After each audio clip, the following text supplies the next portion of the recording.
Alright, welcome back everyone, and today we're going to walk you through a very short demonstration of Maximo Visual Inspection in action to inspect a kit. Today we're going to have a toolkit. We're going to inspect to see that there's the toolkit or the order is comprised of the right parts in the order. So hang on to your toes and shoes and buckle up, and we'll walk you through this short demo here. Alright, here we go. So Maximo Visual Inspection. As a reminder, this is part of the Maximo Application Suite, world-class enterprise asset management system from IBM. Visual inspection. The workflow. So the common workflow is we ingest photos. Then we put them up on the server. Some human being that knows what they're doing, the domain expert, is going to label them. So we label the objects, create the model. Then we, i.e. creating the model, is to push a button that says train. After the training process is done, those models then get consumed at the edge. And two edges we support natively is Maximo Visual Inspection Mobile, which takes an iPhone or an iOS device and turns it into a smart edge computer with awesome camera and AI vision capabilities. The other edge is if we take it over to Maximo Visual Inspection Edge, where we have a compute, has some GPUs on it, and it can interface natively to IP cameras.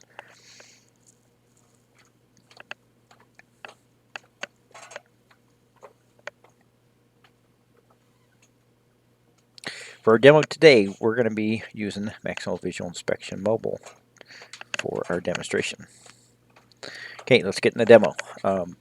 Alright, so here's the context of our demo. What we've got here is we're going to be inspecting a toolkit to make sure the toolkit is comprised of the proper elements. So in our toolkit, we are expecting to see 2 screwdrivers, 1 needle nose pliers, diagonal cutters, and 1 hammer. As you see here on the right, that's the setup we've got here. We got MVI Mobile on an iPhone, sitting on an arm there that's permanently affixed to that, and it's looking down at the toolkit, right? And every time we perform this inspection, if it's good or bad, that stack light over there that would turn red or green based on the outcome of that inspection as well. Okay. So let's move over to the demo now.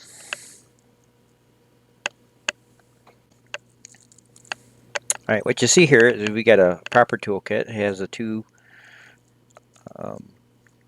screwdrivers, needle nose pliers, diagonal cutters, and a hammer. If you watch here, when we perform the inspection of Maximo Visual Inspection, it says our toolkit is complete. It has both screwdrivers, needle nose pliers, hammer, and a diagonal cutter. Okay. One of the powers of AI vision is we can move these things around. So like those 2 screwdrivers, we can move them around, perform that inspection. Right. So you see that passes. We can take these pliers, we'll even rotate them a little bit, move them around. Okay. Still says we're good. I'll even change the setup of the diagonal cutter and the needle nose. And we'll perform that inspection. And it still passes, right? Alright, so what we got here is a proper toolkit. Let's now fail it. So I'm going to remove the diagonal cutters. And we'll perform that inspection. And there we have a failed toolkit. As you'll see there, we did not find the diagonal cutters, right? Alright, so one of the powers of AI vision, as you see here, rather flexible. The parts can be anywhere in the picture, in the frame of view. The orientation can be switched around, and we can still find those pictures. Let's take a screwdriver. We'll even put it upside down and see what happens. We still find the screwdriver, and the toolkit is successful. Alright, let's move over to how we built the model next. Okay.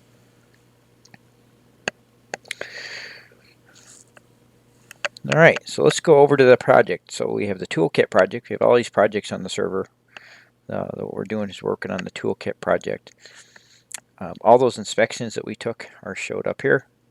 Okay, and here's that last inspection we did with that screwdriver upside down. And one thing you'll notice is it got extra metadata. So if you are curious about how to, look at all of these 77 inspections that happen, maybe do some analytics against it.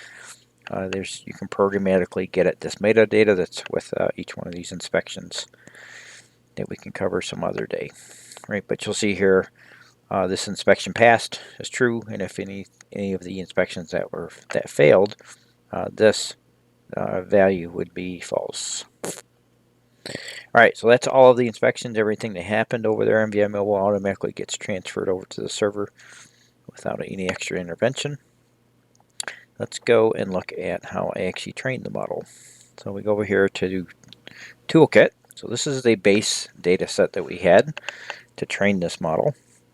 You'll see here is we got different tools in here, different configuration hammers. Hammers have different orientations and things like that. And every one but one picture has already been labeled, as you see here. So what I'll do is I'm going to show you the labeling process. So let's pick this picture here, which has these items in here, and we're going to go ahead and label the objects that's in this picture. Let's first take the screwdriver, label it screwdriver. We'll label the other screwdriver. Okay.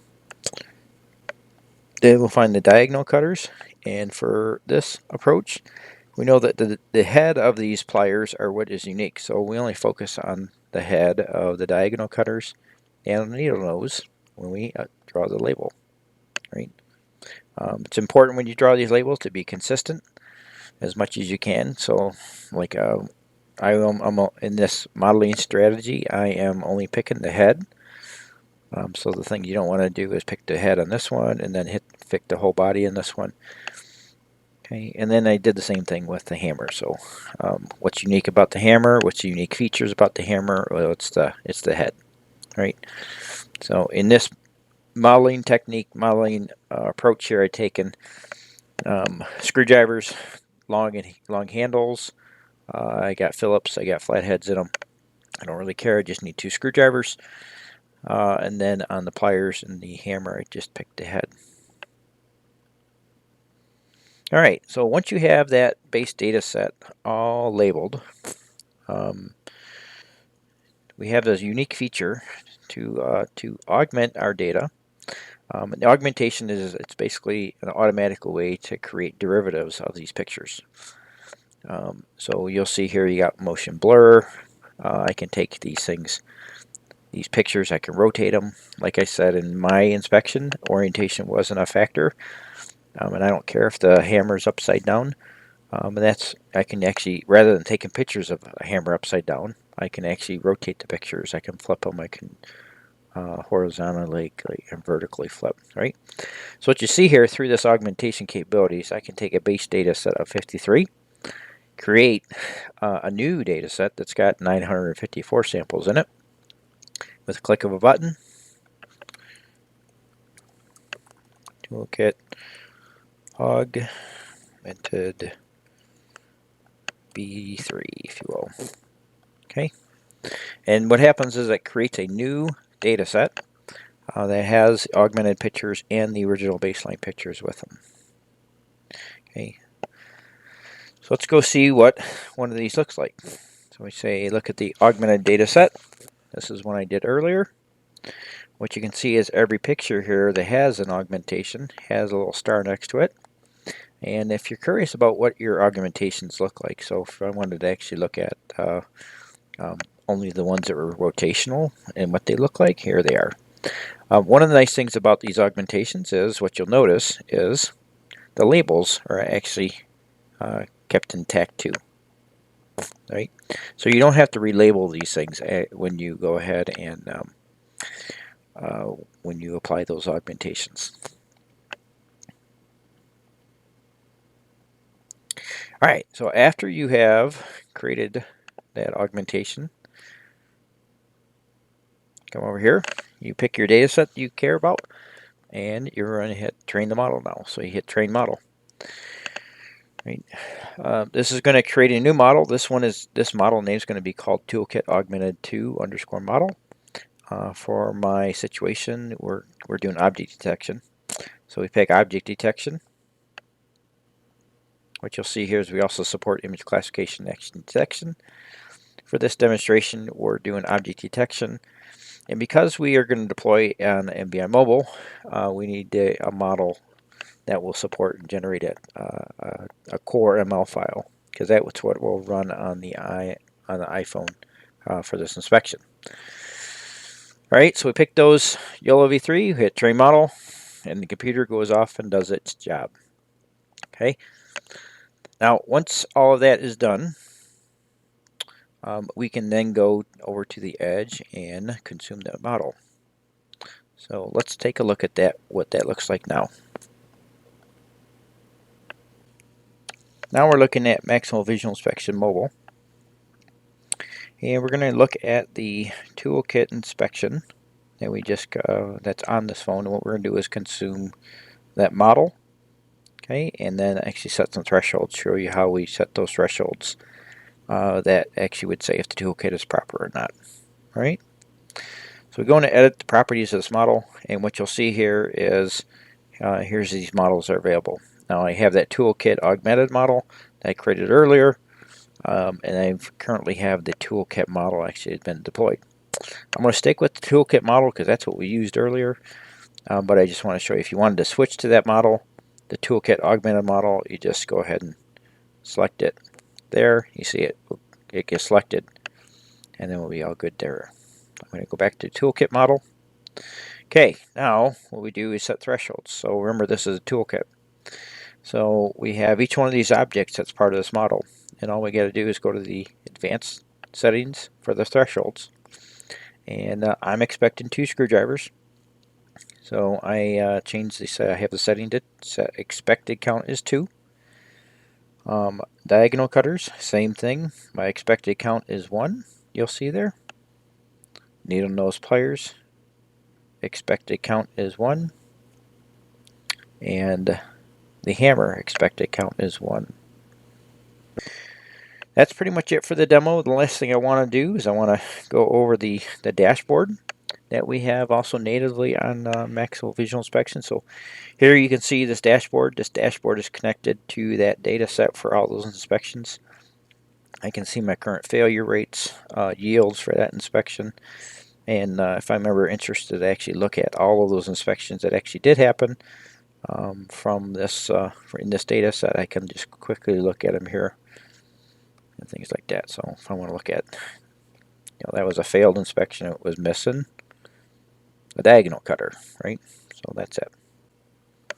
All right, as I wrap things up, one thing I want to bring your attention to is this demonstration that we just put together on the toolkit is actually made available for you and anybody out there to actually experience what's it like to actually build this model, deploy it to a phone, and actually run the inference from a phone.